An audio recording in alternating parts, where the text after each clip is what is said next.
warahmatullahi wabarakatuh.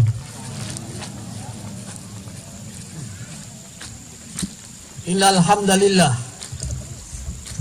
nahmaduhu wa nasta'inuhu wa nastaghfiruh wa na'udzu billahi min syururi anfusina wa min sayyiati a'malina. May yahdihillahu fala mudilla lahu wa may yudlil fala hadiya lahu. Wa asyhadu an la ilaha illallah wahdahu la syarika lah wa asyhadu anna Muhammadan abduhu wa rasuluh. Allahumma shalli wa sallim ala sayyidina Muhammadin wa ala alihi wa sahbihi ajma'in. Fa ya ibadallah, usikum wa nafsi bitaqwallah. Faqad fazal muttaqun. Wa qala Allah ta'ala fi kitabihil karim, a'udzu billahi minasy syaithanir rajim. Bismillahirrahmanirrahim. Ya ayyuhalladzina amanu ittaqullaha haqqa tuqatih wa la tamutunna illa wa antum muslimun. Ya ayuhan nasu taqu rabbakumul ladzi khalaqakum min nafsin wahidah wa khalaqa minha zawjaha wa bassa minhuma rijalan katsiran wan nisaa wattaqullaha alladzi tasaaluna bihi wal arham innallaha kana 'alaikum raqiba. Ya ayyuhalladzina amanu taqullaha wa qulu qawlan sadida yuslih lakum a'malakum wa yaghfir lakum dhunubakum wa may yuti'illaha wa rasulahu faqad faza fawzan 'azima. Amma ba'd, fa inna asdaqal hadisi kitabullah wa khairal hadi Muhammadin sallallahu alaihi wasallam wa syarrul umuri muhdatsatuha fa inna kulla muhdatsatin bid'ah wa kulla bid'atin dolalah wa kulla dolalatin finnar. Allahu akbar, Allahu akbar, Allahu akbar, Allahu akbar, Allahu akbar, Allahu akbar, Allahu akbar, walillahil hamd. La ilaha illallah wahdahu la syarikalah, la ilaha illallah walau karihal musyrikun, la ilaha illallah walau na'budu illa iyyahu mukhlisina lahuddin. Allahu akbar, Allahu akbar, walillahil hamd. Masyiral muslimin, jamaah salat Idul Adha yang mudah-mudahan senantiasa diberkahi dan dirahmati oleh Allah tabaraka wa ta'ala, Allah azza wa jalla, Allah subhanahu wa ta'ala.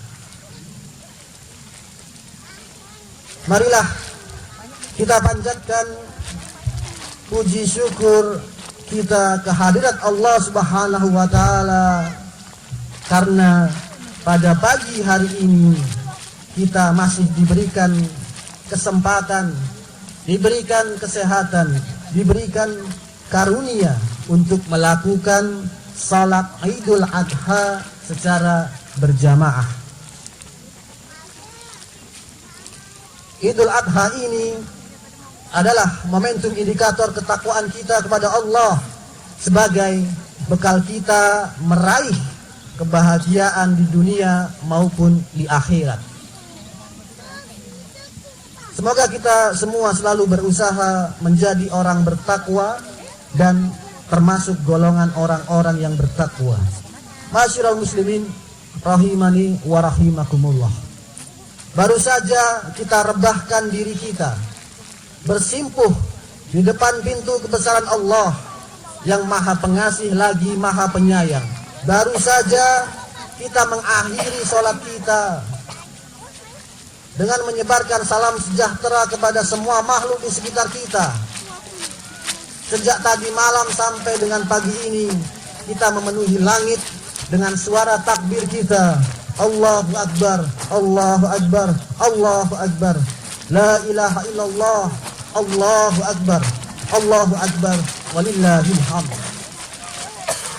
Di belahan dunia lain, di Mekah Al-Mukarramah, di hari-hari ini jutaan umat Islam dari segenap penjuru dunia berdatangan dan berkumpul di tanah suci untuk melaksanakan ibadah haji.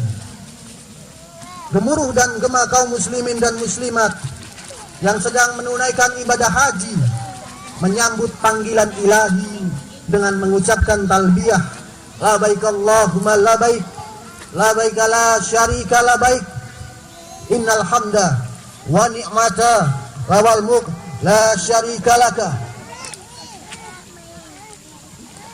Idul Adha yang khas dengan ibadah kurban merupakan bentuk rasa syukur kita kepada Allah Subhanahu wa taala. Demikian ini karena banyaknya Allah telah melimpahkan anugerah kepada kita semuanya. Kita telah diberi banyak hal oleh Allah.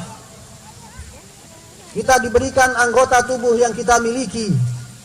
Kepala kita, kedua mata kita, telinga kita, badan kita, kedua tangan kita, kedua kaki kita yang lengkap dengan jari jemarinya.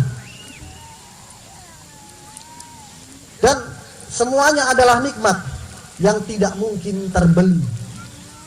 Jika dihitung berapa nominal harganya, pastilah tidak bisa dinominalkan. Pastilah bermiliar-miliar.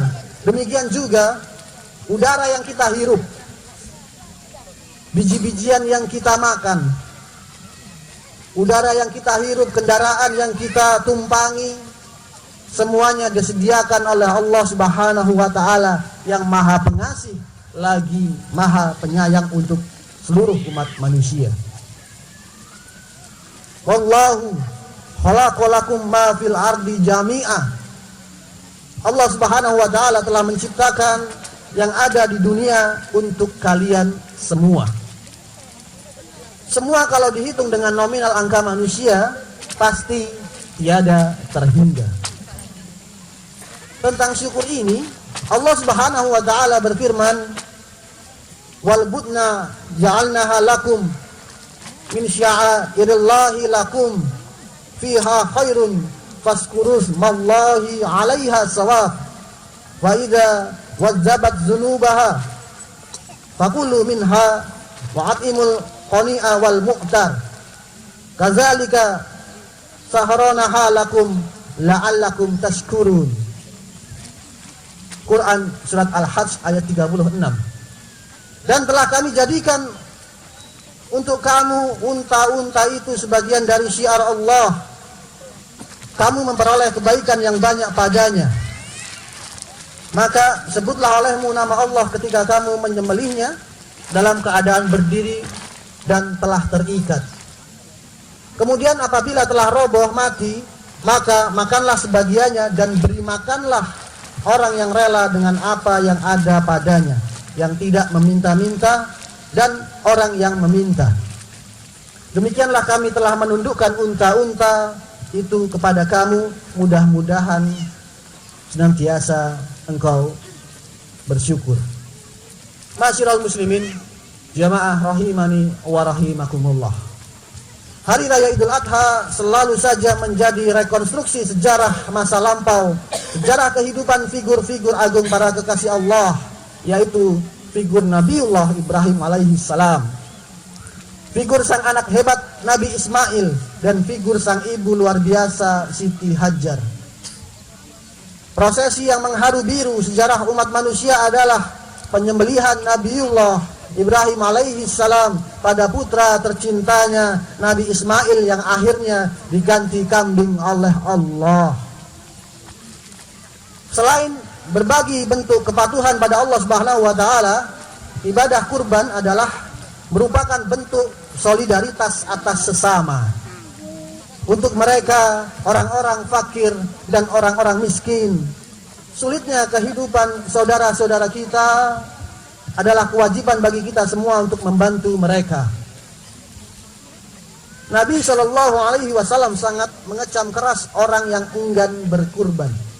Karena dalam Islam, ibadah kurban bukan hanya persembahan untuk meningkatkan spiritualitas seseorang, atau juga bukan tontonan kesalehan orang-orang kaya semata. Namun lebih dari itu, ibadah kurban adalah dalam rangka memperkuat kepekaan sosial, menyantuni fakir miskin, dan membuat gembira orang yang sengsara. Kurban mencerminkan pesan Islam bahwa seseorang hanya dapat taqarrub kepada Allah bila ia sebelumnya telah dekat dengan saudara-saudaranya yang kekurangan. Selain itu, ada beberapa hal yang dapat kita petik dalam sirah dan kehidupan agung Nabi Ibrahim alaihissalam dan keluarganya. Pelajaran pertama adalah pertanyaan Allah Subhanahu wa taala kepada Nabi Ibrahim. Fa iyana tadhabun. Ketika Nabi Ibrahim yang dikenal kaya raya dengan 1000 ekor domba, 300 ekor lembu dan 100 ekor unta, beliau ditanya, hendak kemana ia pergi? Maka beliau menjawab, inni dhahibun illa rabbi syahadin. Quran surat At-Takwir ayat 26. Sesungguhnya aku pergi menghadap Tuhanku dan Dia memberi petunjuk kepadaku. Bagi Ibrahim, tujuan akhir hidup manusia bukanlah kekayaan, bukan pangkat, bukan jabatan dan sebagainya. Tetapi tujuan hidup kita adalah Allah Subhanahu wa ta'ala. Pertanyaan Allah pada Nabi Ibrahim adalah pertanyaan moral yang penuh makna. Hendak dibawa kemana harta kita? Hendak dibawa kemana mobil kita?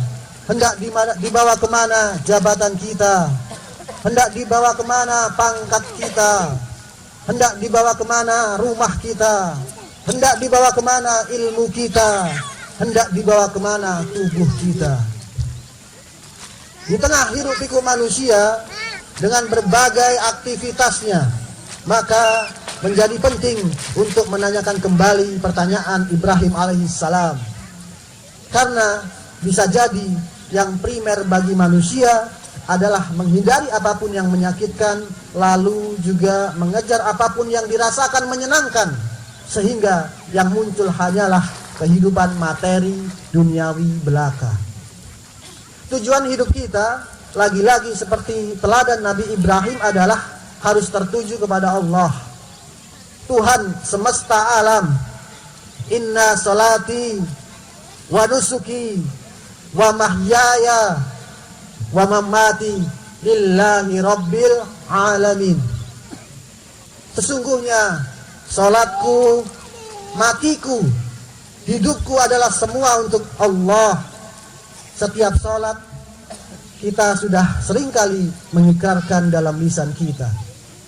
Ma'asyiral muslimin, jamaah rahimani wa rahimakumullah. Pelajaran berharga yang lainnya yang bisa kita teladani dari Nabi Ibrahim alaihissalam adalah bahwa tujuan tertinggi manusia adalah seperti doa Nabi Ibrahim, Rabbi habli minas solihin.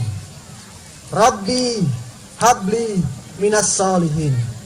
Ya Allah, berilah kami keturunan anak yang soleh. Berilah kami keturunan yang anak yang soleh, solehah. Nabi Ibrahim meminta anak yang soleh, bukan anak yang pintar, bukan anak yang kaya raya, bukan anak yang punya jabatan luar biasa, bukan anak yang punya pangkat setinggi langit. Karena apalah arti anak kaya, berpangkat, punya jabatan, pintar, tetapi mereka tidak soleh.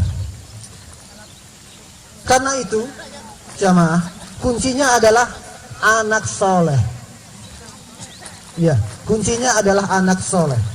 Untuk mewujudkan anak yang soleh, tentu bukan hal yang mudah. Yang pertama, keluarga adalah hal utama dan pertama dalam mewujudkan anak soleh. Jangan remehkan peran keluarga, jangan remehkan peran orang tua, jangan remehkan peran bapak ibu di dalam suatu keluarga. Anak yang soleh dan solehah pasti tidak luput dalam pendidikan keluarga sejak dini, seperti yang dilakukan oleh Nabi Ibrahim alaihissalam dan Siti Hajar. Keduanya berjibaku membentuk karakter Islam sedemikian rupa. Mereka mengajarkan pendidikan agama pada Ismail sejak dini, sejak kecil. Ini adalah sama dengan sabda Nabi Sallallahu Alaihi Wasallam dalam mendidik anak-anak Muslim. Didiklah anak-anakmu pada 3 perkara. Yang pertama, mencintai nabimu. Yang kedua, mencintai ahlu baitnya. Dan yang ketiga, membaca Quran. Hadis riwayat Tabrani. Dan Nabi juga bersabda, didiklah anak-anakmu karena mereka hidup di zaman yang tidak sama dengan zamanmu. Ma'asyiral muslimin rahimani wa rahimakumullah. Yang kedua, memberi keteladanan. Orang tua perlu untuk memberi ketauladanan kepada anak, uswah pada anak-anak kita. Bagaimanapun, keteladanan merupakan dakwah yang sangat manjur dalam mengarahkan anak-anak kita. Dengan keteladanan orang tua yang ditampakkan dalam kehidupan sehari-hari, maka yang demikian ini akan mempengaruhi anak-anak kita. Orang tua yang rajin beribadah kepada Allah, seorang ayah yang rajin beribadah kepada Allah, rajin melaksanakan sholat berjamaah di masjid, tentu akan berpengaruh juga bagi anaknya dan akan ditiru oleh anaknya. Dan sebaliknya, jika di dalam suatu keluarga jauh dari Allah, orang tuanya malas untuk beribadah, dalam rumah, di rumah tidak pernah dibacakan Al-Quran dan Sunnah, seorang ayahnya tidak pernah sholat berjamaah di masjid, maka sudah barang tentu akan berpengaruh pula bagi anak-anaknya. Karena pada prinsipnya seorang anak akan melihat, merekam dan mencontoh perilaku kedua orang tuanya di dalam rumah. Buah tidak jatuh jauh dari pohonnya. Ma'asyiral muslimin rahimani wa rahimakumullah. Yang ketiga, kumpulkan anak-anak kita dengan teman-teman yang baik. Kumpulkan anak-anak kita dengan teman-teman yang soleh atau solehah. Kita perhatikan sekali lagi jawaban Ismail kecil ketika ia mendengar akan dikurbankan oleh ayahanda. Demi memenuhi panggilan Allah Subhanahu wa taala, ia berkata, "Silahkan wahai ayahanda, aku menerima dengan baik atas perintah Allah kepadamu."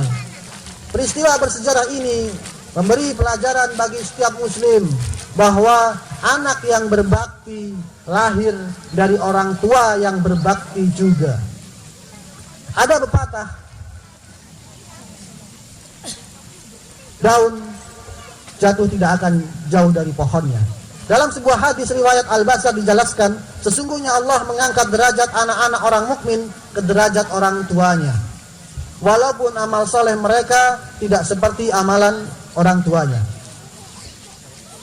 Kesolehan Ismail kecil bukan diperoleh dari bangku sekolah, bukan pula pengaruh dari adat dan budaya masyarakatnya, melainkan karena ketaatan kepada orang tuanya kepada syariat Allah Subhanahu wa taala. Dan berkat asuhan ibunda tercintanya yang sangat taat kepada ajaran agama. Lingkungan Nabi Ismail kecil kala itu adalah ibundanya semata, karena mereka berdua hidup dan tumbuh dalam sebuah lembah yang belum dihuni oleh manusia selain mereka berdua. Ma'asyiral muslimin rahimani wa rahimakumullah. Kisah Nabi Ibrahim alaihissalam telah memberikan pelajaran berharga kepada kita, bahwa jika menginginkan anak-anak kita tumbuh menjadi anak yang soleh, maka orang tua terlebih dahulu melakukan kesolehan agar menjadi contoh bagi anak-anaknya.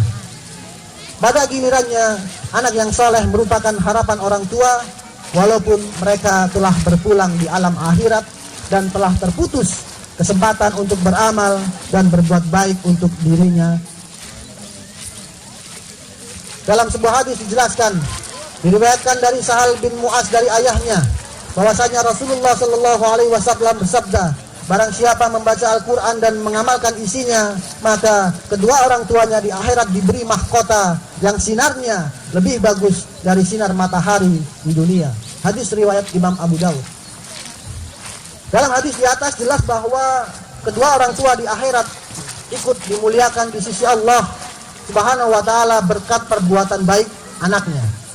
Maka hubungan keduanya adalah orang yang soleh akan melahirkan anak yang taat beragama, dan anak yang soleh, anak yang berbakti pada agama akan menjadi dambaan kedua orang tuanya kelak di akhirat ketika mereka sudah di alam baka. Tidak hanya doa anak soleh yang bermanfaat untuk kedua orang tuanya, tetapi juga ibadahnya yang tekun dilakukan di dunia menyebabkan Allah Subhanahu wa ta'ala mengasihi dan memuliakan kepada kedua orang tuanya. Untuk mengakhiri khutbah ini, marilah kita bermunajat kepada Allah agar memberi keselamatan dari segala ancaman, memberi kebaikan yang sempurna, kehidupan yang sejahtera, dan kesempatan untuk berbakti sebaik-baiknya di hadapan Allah Subhanahu wa ta'ala. Diberikan kemampuan untuk membina rumah tangga yang baik, yang menjadi tempat bernaung anak-anak yang soleh-solehah, taat beragama, berbakti kepada orang tuanya, dan bermanfaat bagi agamanya. Demikianlah khutbah yang bisa kami sampaikan. Semoga bermanfaat bagi khatib dan kita semuanya. Allahumma sholli ala Muhammad wa ala ali Muhammad kama shallaita ala Ibrahim wa ala ali Ibrahim innaka Hamidum Majid. Wa barik ala Muhammad wa ala ali Muhammad kama barakta ala Ibrahim wa ala ali Ibrahim innaka Hamidum Majid. Allahumma ighfir lil mu'minina wal mu'minat wal muslimina wal muslimat al ahya'i minhum wal amwat innaka sami'un qaribun mujibud da'wat ya qadiyal hajat. Rabbana fil lana wa li walidina alladhina sabaquna bil iman wa la taj'al fi qulubina ghillan lil ladina amanu rabbana innaka ra'ufur rahim. Rabbana la tuzigh qulubana ba'da idh hadaitana wa hab lana min ladunka rahmah innaka antal wahhab. Rabbana la tu'akhidna in nasina aw akhtana rabbana wa la tahmil alaina isran kama hamaltahu 'alal ladina min qablina rabbana la tuhammilna ma la taqata lana bih wa'fu 'anna waghfir lana warhamna anta maulana fansurna 'alal qaumil kafirin. Rabbana taqabbal minna innaka antas samiul 'alim wa tub 'alaina innaka antat tawwabur rahim. Rabbana zalamna anfusana wa illam taghfir lana wa tarhamna lanakunanna minal khasirin. Allahumma ya muqallibal qulub tsabbit qulubana ala dinik. Allahumma ya muqallibal qulub tsabbit qulubana ala dinik. Allahumma ya musarrifal qulub sarif qulubana ila ta'atik. Allahumma inna nas'aluka bi kulli ma sa'alaka abduka wa rasuluka Muhammad wa na'udzu bika min syarri masta'ada min wa abduka wa rasuluka Muhammad. Allahumma qsinna min khasyatik ma tahulu bihi bainana wa bainana maksyiatik, wa min ta'atik ma tubaliguna bihi jannatak, wa minal yaqini ma tuhawinu bihil alaina ma sa'ibad dunya. Rabbana fir lana dunubana wal walidaina warhamhuma kama rabbayana sigarah. Allahumma inna nas'alukal jannah, Allahumma inna nas'alukal jannah, Allahumma inna nas'alukal jannata wa ma qaraba ilaiha min qaulin wa amal, wa na'udzubika minan nar, wa na'udzubika minan nar, wa na'udzubika minan nar, wa ma qaraba ilaiha min qaulin wa amal. Rabbana hablana min azwajina wa dzurriyyatina qurrata a'yun waj'alna lil muttaqina imama. Rabbana atina fid dunya hasanah wa fil akhirati hasanah wa qina adzaban nar.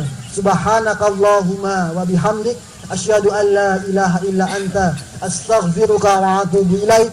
Wa sallallahu ala nabiyyina Muhammadin wa ala alihi wa sahbihi wasallam.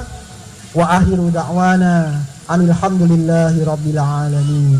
Wassalamu alaikum warahmatullahi wabarakatuh.